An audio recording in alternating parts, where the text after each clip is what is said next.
Assalamualaikum warahmatullahi wabarakatuh. Perkenalkan, saya Renzi Rahma Cahyani dengan NIM G0024109 kelompok A10. Jadi pada kesempatan kali ini saya akan menjelaskan mengenai anatomi traktus respiratorius superior, anatomi traktus respiratorius inferior dan juga core. Nah, jadi pada anatomi respiratorius superior ini, yang pertama ini ada nasus externus. Jadi nasus itu atau hidung itu adalah bagian traktus respiratorius superior yang terletak di superior palatum durum dan mencakup organ penciuman perifer.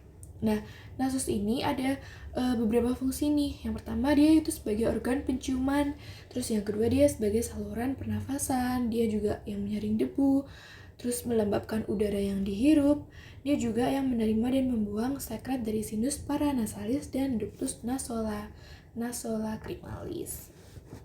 Nah, jadi ini adalah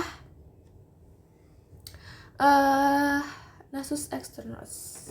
Jadi ini adalah bagian yang terlihat dari luar yang menonjol dari wajah pada bagian anterior. Nah, kerangkanya ini sebagian besar terdiri dari tulang rawan dan juga tulang keras yang mempertahankan kafum nasi agar tetap terbuka. Nah, ukuran dan bentuknya itu bervariasi, terutama karena ada perbedaan kartilago penyusunnya. Nah, kartilagonya itu dia ada processus lateralis, terus dia ada cartilagus dia proses lateralis cartilago septinasi, terus ada cartilago alaris mayor, 3 atau 4 cartilaginous alaris minor, dan sebuah cartilago septinasi pada garis tengah. Oke, nah selanjutnya ini ada kafum nasi. Nah, kafum nasi itu adalah suatu ruangan dia yang berbentuk baji, dia itu memanjang dengan basis di inferior yang besar dan sebuah apex di superior yang sempit. Nah, kafum nasi ini yang pertama nih, dia tuh ada yang namanya septum nasi. Dia ada septum nasi ini. Dia adalah septum nasi. Terus dia ada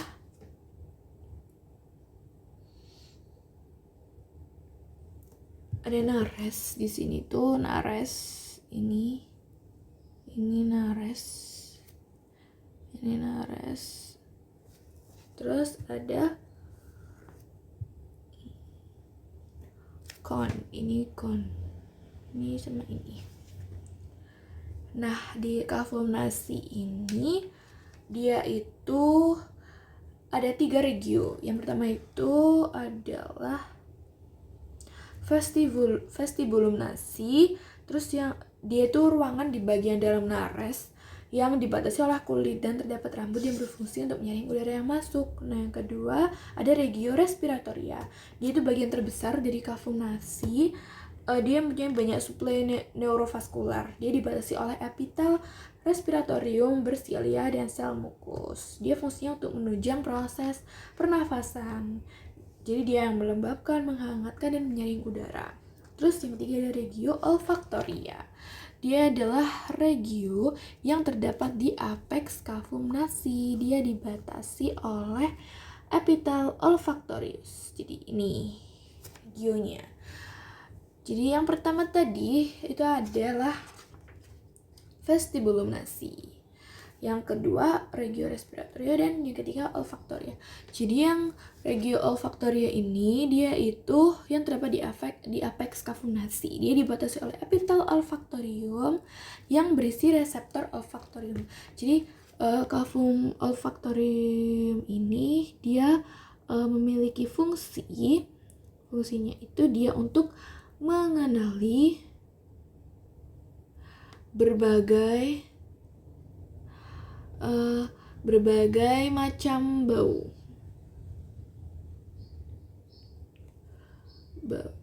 Oke.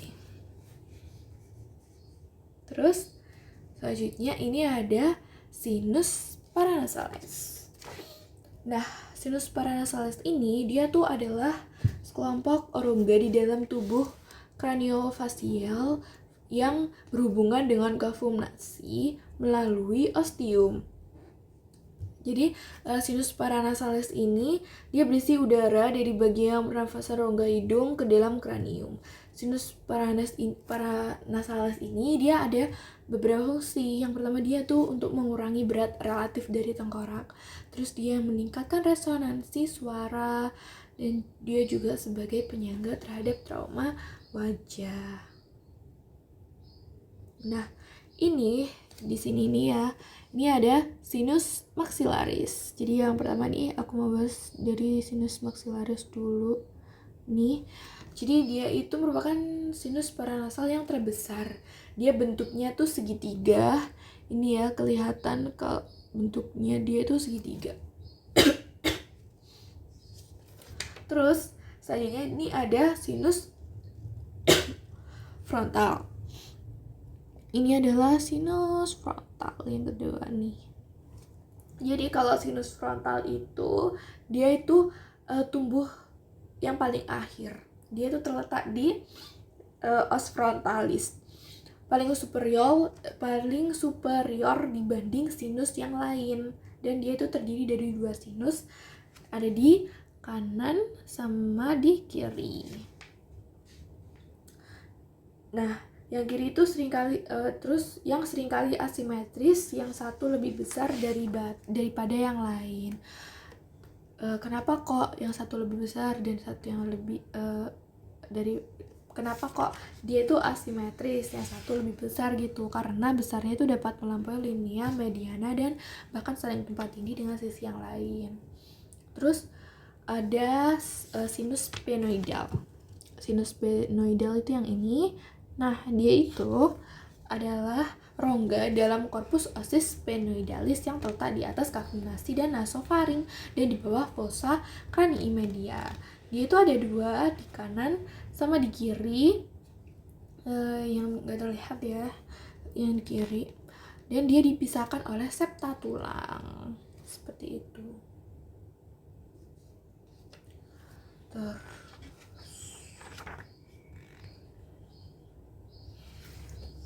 Terus ini ada sinus etmoidal. Ini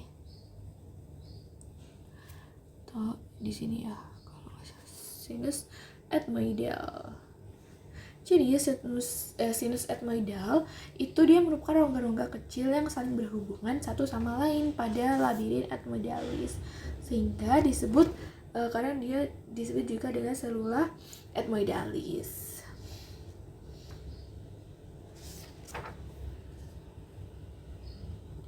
Seperti itu. Ini sama aja.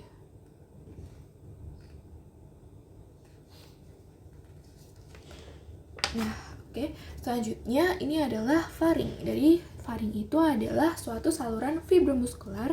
Dia panjangnya itu 12 sampai 14 cm. Jadi panjangnya faring itu 12 sampai 14 cm. Yang menghubungkan kavum nasi dan kavum oris dengan laring dan esofagus. Nah, faring itu dia itu terbagi jadi 3, yaitu nasofaring, ini nasofaring, dan yang kedua orofaring, dan yang ketiga laryngofaring. Laryngofaring. Nah, nasofaring itu dia terletak dia itu setinggi VC 1 sampai 2. Kalau yang orofaring dia tuh tingginya setinggi VC 2 sampai 3. Kalau laryngofaring dia setinggi VC 3 sampai 5. Seperti itu. Nah, selanjutnya ini adalah nasofaring. Kalau nasofaring dia tadi kan setinggi VC 1 sampai 2. Nah, nasofaring itu dia adalah bagian faring yang memiliki fungsi untuk sebagai respirasi.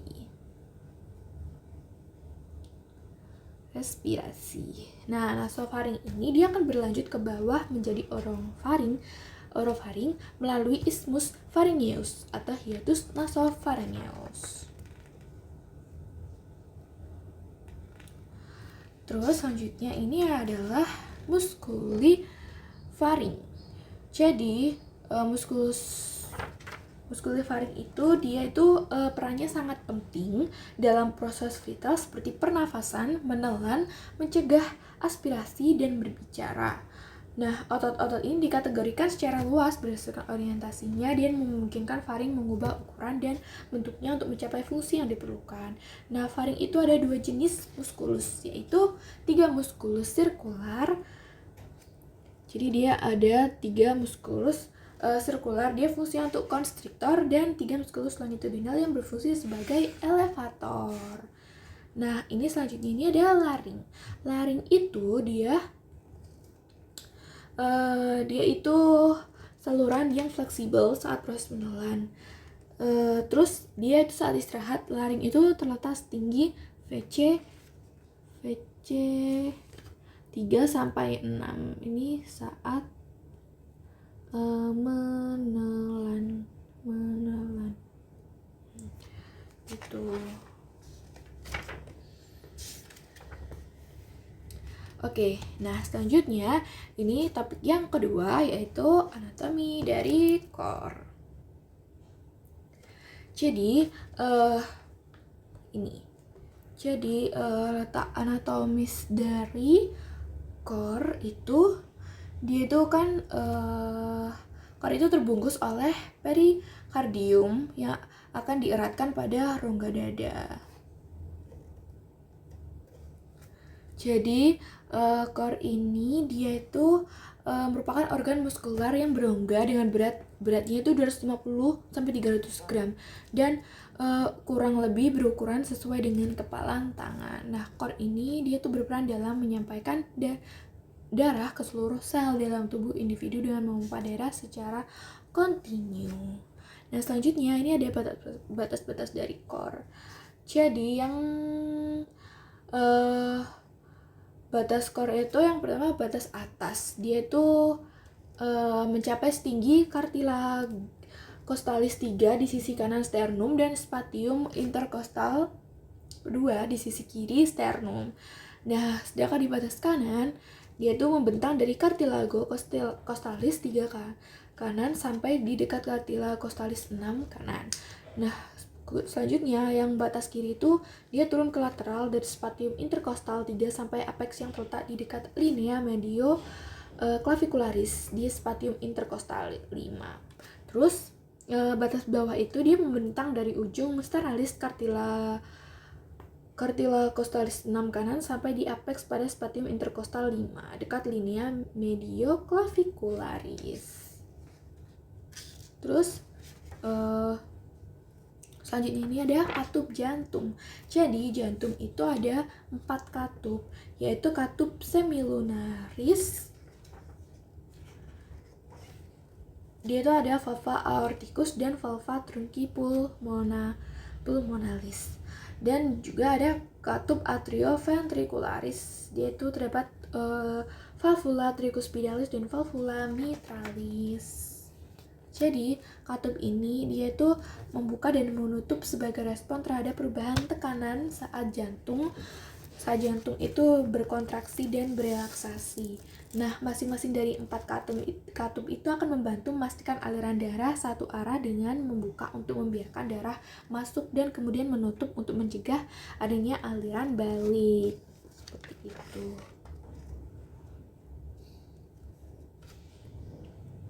Nah, selanjutnya ini ada skeleton cordis. Skeleton cordis itu dia adalah struktur fungsinya itu sebagai kerangka yang mempertahankan integritas jantung dan sebagai tempat perlekatan cuspis atau katup. Jadi dia itu ada 4 cincin yang mengelilingi 2 ostium atrioventricular, orificum aorta, dan orificum truncus pulmonalis. Jadi ini di sini ini ada ini dia itu adalah trigonum ada Trigonum fibrosum yang sinistrum. Jadi dia itu adalah daerah penebalan jaringan penyambung di antara annulus fibrosus valva aorta dan annulus atrioventricular sinistra. Kalau yang ini dia itu yang trigonum fibrosum yang dextrum. Jadi dia itu daerah penebalan jaringan penyambung di antara annulus fibrosus valva aorta dan annulus atrioventricular dextra. Jadi skeleton cordis itu dia itu jadi strukturnya itu berperan sebagai isolator agar potensial aksi yang terjadi pada atrium dan ventricle terjadi secara terpisah sehingga kontraksi ventricle dan atrium itu dapat terjadi secara berurutan. Nah, selanjutnya ini adalah perikardium. Nah, perikardium ini adalah suatu kantong fibroserosa yang membungkus jantung dan pangkal pembuluh-pembuluh besar lainnya pleura dan pulmo. Terus perikardium itu dia terdiri dari perikardium itu ada perikardium fibrosum,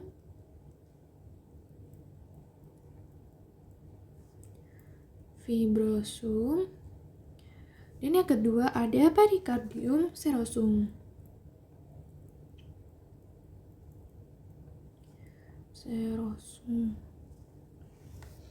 Jadi ini tuh adalah gambaran dari perkembangan jantung dan perikardium. Jadi kalau ini kan tadi perikardium kan ada perikardium fibrosum sama serosum. Jadi kalau perikardium fibrosum itu dia jaringan ikat padat lapis bagian luar yang membatasi mediastinum medium. Fungsinya dia itu untuk membatasi pergerakan jantung yang berlebihan secara keseluruhan. Kalau yang perikardium serosum, dia fungsinya untuk menyedihkan pelumas sehingga bagian-bagian jantung yang berbeda itu dapat berkontraksi. Nah, selanjutnya ini adalah atrium dextrum. Jadi, kalau atrium dextrum itu dia itu terdiri atas ruangan utama yang halus yang namanya sinus vena cava.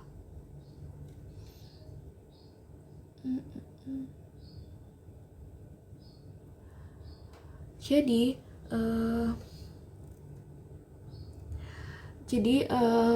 kalau atrium dextrum itu dia kan terdiri dari satu ruangan utama yang halus dan satu ruangan kecil yang kasar, namanya itu musculus pectinati.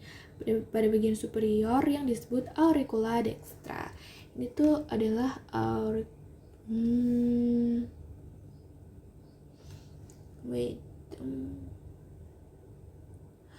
terus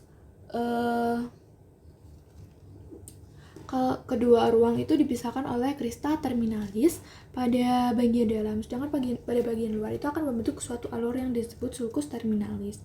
Nah, ruangan yang berada di anterior crista terminalis termasuk auricula dextra terkadang itu disebut sebagai atrium proper. Selanjutnya ini ada ventriculus dextrum. Dia itu terdiri atas satu ruangan dengan permukaan yang kasar tersusun dari rigi-rigi yang menonjol yang disebut trabecula carneae. Ada 3 trabecula carneae yaitu musculus papillaris, ada trabecula septomarginalis dan rigi-rigi yang biasa. Terus ini ada atrium sinistrum. Jadi atrium sinistrum itu dia terbagi dari ruang utama yaitu sinus venarum cavarum, terus sama auricula sinistra. Nah, dia itu akan dimuarai oleh 4 buah vena, yaitu 2 buah vena pulmonalis dextra, 1 buah vena pulmonalis sinistra superior, 1 buah vena pulmonalis sinistra inferior. Terus atrium sinistra ini akan berhubungan langsung dengan ventriculus sinister melalui ostium atrioventricular sinistrum yang lengkapi dengan katup mitralis atau bicuspidalis.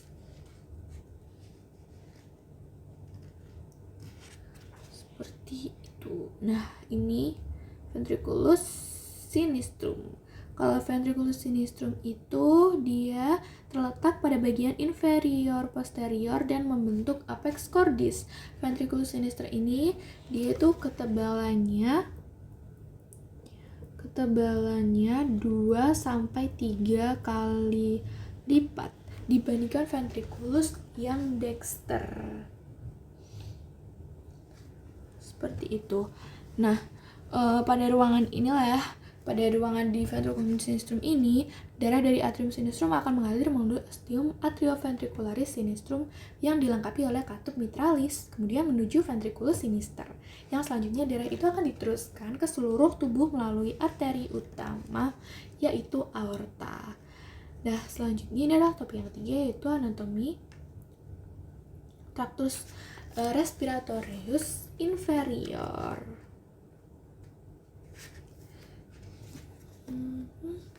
Jadi ini mulai dari trakea. Kalau di trakeanya ini dia itu merupakan tabung kartilaginia lanjutan dari laring hingga pangkal bronkus. Di posteriornya itu dia terdapat esofagus. Nah, jadi trakea itu terletak di linea mediana.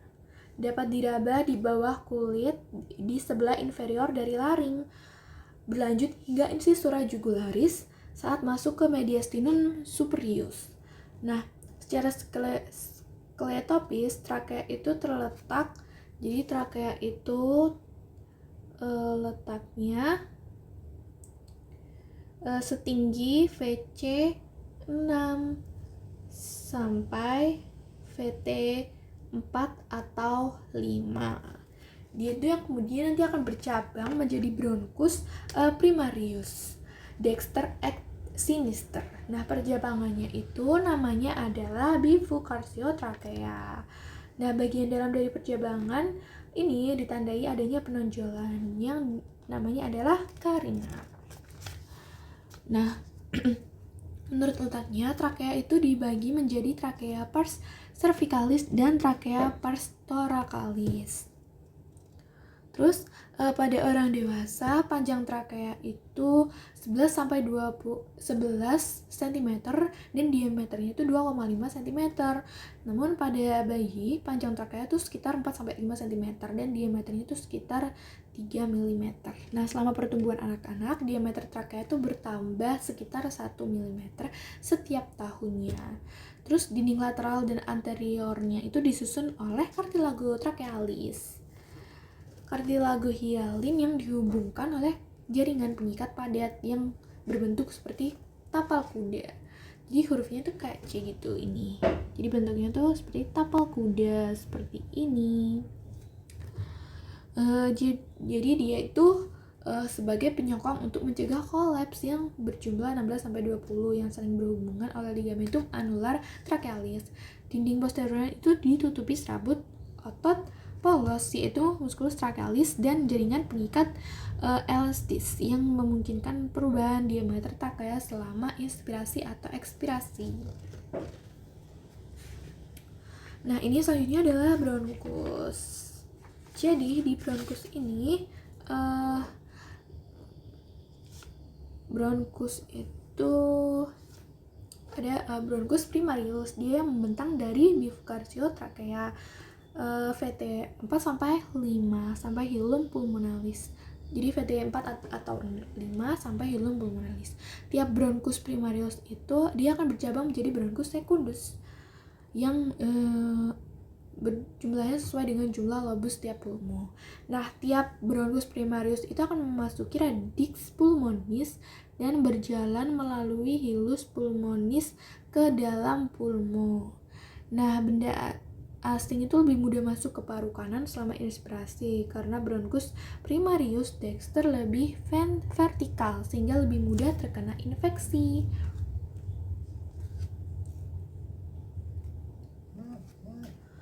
Nah, terus di bronkus secundus dia itu penamaannya itu berdasarkan letaknya terhadap arteri pulmonalis. Jadi di atas arteri pulmonalis itu disebut bronchus secundus aparteralis, sedangkan yang berada di bawah itu namanya arteri pulmonalis disebut bronchus secundus hyperterialis. Terus ada juga ini bronchus tertius. Bronchus segmentalis ini memiliki jumlah sesuai dengan jumlah segmen tiap lobus pulmo dan penamanya sesuai dengan nama segmen pada pulmo. Terus di paru kanan itu dia memiliki 10 segmen. Jadi sehingga terdapat 10 bronchus segmentalis. Seperti itu. Nah, terus selanjutnya ini ada pleura. Jadi pleura itu dilindungi oleh dua selaput. Serosa yang disebut pleura yang berasal dari mesodem. Nah, pleura itu dia ada dua lapis, yaitu pleura parietalis dan pleura visceralis. Jadi lapis yaitu pleura parietalis sama pleura visceralis. Nah, kalau yang pleura parietalis dia itu adalah lapisan yang melekat pada dinding toraks. Kalau yang pleura visceralis dia lapisan yang melekat pada pulmo secara langsung gitu. Nah, di antara dua lapisan pleura ini terdapat ruangan yang disebut cavitas pleuralis. Normalnya cavitas pleuralis itu berisi sedikit cairan serosa yang berfungsi untuk melicinkan dan memudahkan gerakan pulmo saat respirasi. Nah, cavitas pleuralis itu dia tuh terpisah sempurna satu dengan yang lain oleh mediastinum. Oleh karenanya kejadian abnormal pada satu cavitas pleuralis itu tidak serta-merta melibatkan cavitas yang lain. Nah, ciri penting dari cavitas pleuralis itu adalah cavitas ini tuh berada di atas level costa 1. Apeks tiap pulmo itu terletak sampai di pangkal leher, seperti itu. Nah, berdasarkan topografinya, pleura parietalis itu dia terbagi menjadi 4, yaitu pleura parietalis pars costalis, terus yang kedua pleura parietalis pars mediastinalis, yang ketiga pleura parietalis pars diafragmatica, dan yang keempat pleura cervicalis. Seperti itu. Nah, selanjutnya ini adalah pulmo. Jadi pulmo ini adalah organ yang terdiri dari dua buah yang saling bersisian dalam kafum torak. Dia itu terletak masing-masing di sisi mediastinum. Terus pulmo ini itu dia berbentuk setengah kerucut dan membentang dari diafragma hingga di atas klavikula. Terus setiap pulmo itu dia dibungkus dan dilindungi oleh dua lapis membran serosa, disebut dengan membran pleura. Tiap pulmo itu dia memiliki basis, apeks, dua facies, dan 3 margo. Jadi kalau di basis pulmonis itu dia berada di atas diafragma. Kalau apeks pulmonis dia terletak di atas costa 1 dan masuk ke dasar leher. Kalau fasiesnya itu dia ada fasies costalis, dia menghadap ke costae dan spatium intercostal dinding kafum torak.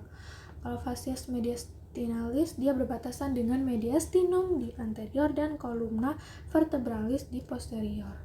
Terdapat hilum pulmonis yang merupakan tempat keluar masuknya banyak struktur.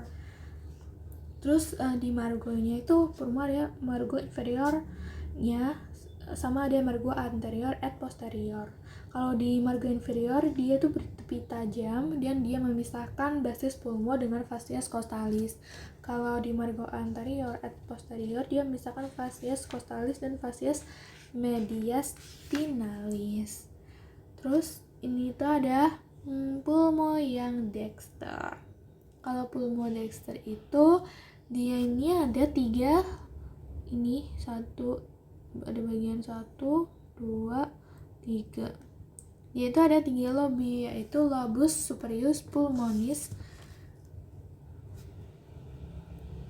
dexter, sama lobus medius pulmonis dexter, terus lobus inferius pulmonis dexter. Ini ada pulmo sinister. Ini. Dia ukurannya itu lebih kecil ya dibandingkan pulmo yang Dexter, seperti itu. Jadi sekian yang dapat saya sampaikan, mohon maaf apabila ada kekurangan. Wassalamualaikum warahmatullahi wabarakatuh.